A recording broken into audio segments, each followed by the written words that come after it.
አርዕስተ ዜና።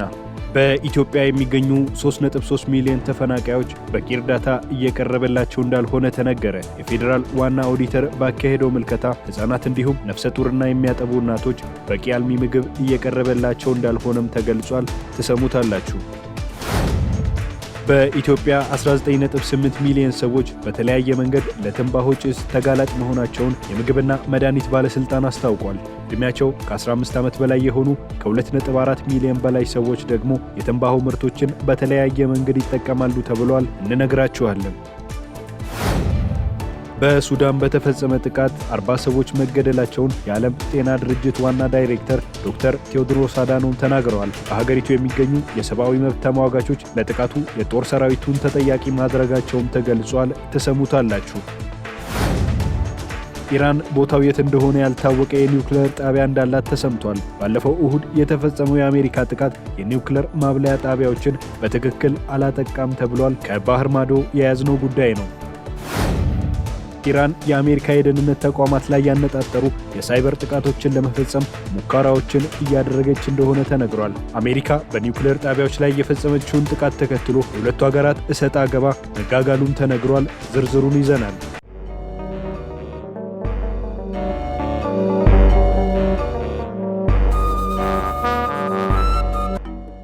ሰላም ጤና ይስጥልኝ። የተወደዳችሁ የሀገሬ ቴሌቪዥን ተመልካቾች፣ የሰዓቱን ዜናዎች ከሀገሬ ቴሌቪዥን ወደ እናንተ የምናደርስበት ሰዓት ነው። ከዜናዎቹ ጋር አልታየህ ኪዳኔ ነኝ። በኢትዮጵያ 3.3 ሚሊዮን ተፈናቃዮች የተመደበው ሰብአዊ እርዳታ እንዳልቀረበላቸው የፌዴራል ዋና ኦዲተር መስሪያ ቤት ገለጸ። መስሪያ ቤቱ ይህንን የገለጸው ትላንት ሰኔ 17 ቀን 2017 ዓ.ም የኢትዮጵያ የአደጋ ስጋት ሥራ አመራር ኮሚሽንን የ2016 ዓ.ም የሰብአዊ እርዳታ ስርጭትና አፈጻጸም ሪፖርትን ለተወካዮች ምክር ቤት ባቀረበበት ወቅት ነው። ሪፖርቱን ያቀረቡት ዋና ኦዲተር መሰረት ዳምጤ በ2016 ዓ.ም በሀገሪቱ 2738 መጠለያ ጣቢያዎች እንዳሉና በእነዚህ መጠለያ ጣቢያዎች በተደረገ የተረጂዎች ልየታ 3.3 ሚሊዮን እርዳታ ፈላጊዎች እንዳሉ ገልጸዋል። 489290 የሚደርሱ ከ5 ዓመት በታች ሕፃናት የአልሚ ምግብ ድጋፍ የሚያስፈልጋቸው ቢሆንም በቂ ድጋፍ እየተደረገላቸው እንዳልሆነም ዋና ኦዲተሯ በሪፖርቱ ላይ አብራርተዋል። በተለያዩ የመጠለያ ጣቢያዎች በተደረገ ምልከታም ለሚያጠቡና ነፍሰ ጡር እናቶች እንዲሁም ከ5 ዓመት በታች ለሆኑ ሕፃናት መሰጠት የሚገባው አልሚ ምግብ ለሁሉም ተፈናቃዮች እንዲሰጥ መደረጉ የአልሚ ምግብ እጥረት እንዲከሰት ማድረጉ ተነግሯል። በዚህም መስሪያ ቤቱ ለናሙና ምልከታ ባደረገበት 10 መጠለያ ጣቢያዎች ሕፃናትና እናቶች የአልሚ ምግብ ካገኙ 2 ዓመት እንዳለፋቸው ተገልጿል።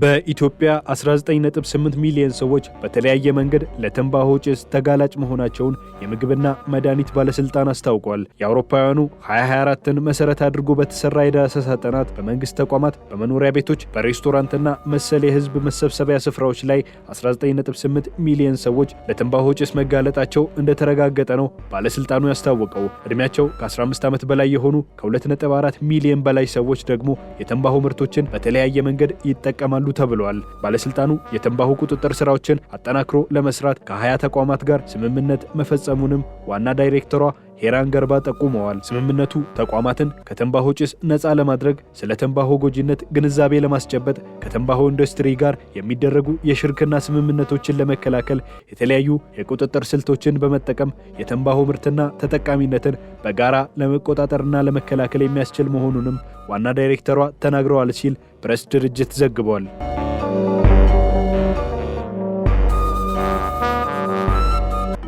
መሻሻል አሳይቶ የነበረው በኦሞ ኩራዝ ቁጥር 3 የስኳር ፋብሪካ ላይ ያለው የጸጥታ ችግር እያገረሸ መሆኑ ተሰማ። ይህ የጸጥታ ችግር ፋብሪካውን ጫና ውስጥ እየከተተ መሆኑም ተነግሯል። ፋብሪካው በደቡብ ምዕራብ ኢትዮጵያ ክልል ውስጥ የሚገኝ ሲሆን ደቡብ ምዕራብ ኦሞ በኮማንድ ፖስት ስር መሆኑ ችግሩን አሳሳቢ እንዳደረገው የፋብሪካው ስራ አስኪያጅ ሚጀና ቢቂላ ነግረውኛል ሲል ሪፖርተር ጋዜጣ ዘግቧል። መከላከያ ሰራዊት፣ ፌዴራል ፖሊስ፣ የክልሉ ፖሊስና የሀገር ሽማግሌዎች ችግሩን ለመቅረፍ በትብብር እየሰሩ መሆናቸውም ተነግሯል። ፋብሪካው ከሚያስፈልጉት ከ4000 የቀን ሰራተኞች መካከል አሁን ላይ በስራ ላይ ያሉት 2000 እንደማይሞሉም የተነገረ ሲሆን የቀን ሰራተኞች እጥረት የፋብሪካውን ስራ እያስተጓጎለ ስለመሆኑ ተሰምቷል።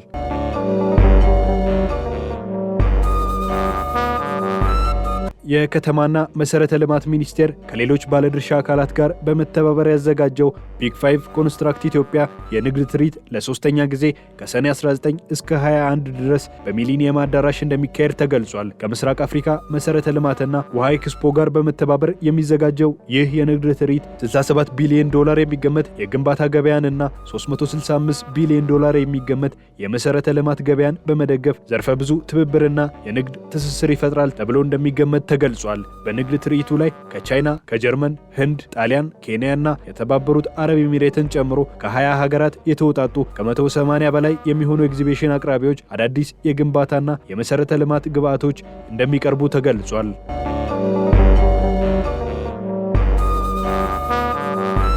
በሱዳን በሆስፒታል ላይ በተፈጸመ ጥቃት 40 ሰዎች መገደላቸውን የዓለም ጤና ድርጅት ዋና ዳይሬክተር ዶክተር ቴዎድሮስ አድሃኖም ተናገሩ።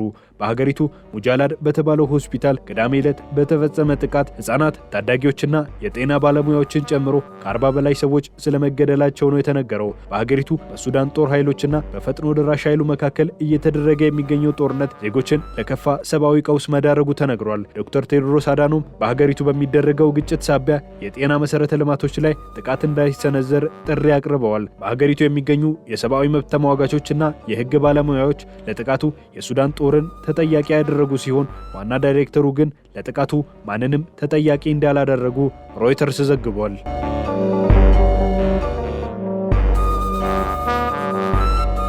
ኢራን ከዓለም የሰወረችው የኒውክሌር ማብለያ ጣቢያ እንዳላት ተሰምቷል። ባለፉት 12 ቀናት የእስራኤል-ኢራን ጦርነት የኢራንን ኒውክሌር ጣቢያ ኢላማ ያደረጉ ጥቃቶች ሲሰነዘሩ ቆይተዋል። ይሁንና ባለፈው እሁድ አሜሪካ የፈጸመችው ጥቃት የኢራንን የኒውክሌር ማብለያ ጣቢያዎች በትክክል አላጠቃም ተብሏል። ሲኤንኤን ባስነበበው ዘገባው ከ7 በላይ ግለሰቦች ኢራን ተጨማሪ የኒውክሌር ማብለያ እንዳላት አረጋግጠውልኛል ብሏል። ከተለያዩ ግለሰቦች ተገኘ የተባለው መረጃ ከአሜሪካና ከእስራኤል ጥቃት በፊት የዩራኒየም ምርቶች ከአካባቢው መውጣታቸውን የሚያመላክት መሆኑም ተነግሯል። የነጩ ቤተ መንግስት ቃል አቀባይ ካሮሊና ሌቪት ግን ዘገባው የውሸት ነው ሲሉ መናገራቸው ተዘግቧል። አሜሪካ የፈጸመችው ጥቃት በኒውክሌር ጣቢያዎች ላይ ምንም እንዳይተርፍ አድርጓል ሲሉም ቃል አቀባይዋ ተናግረዋል።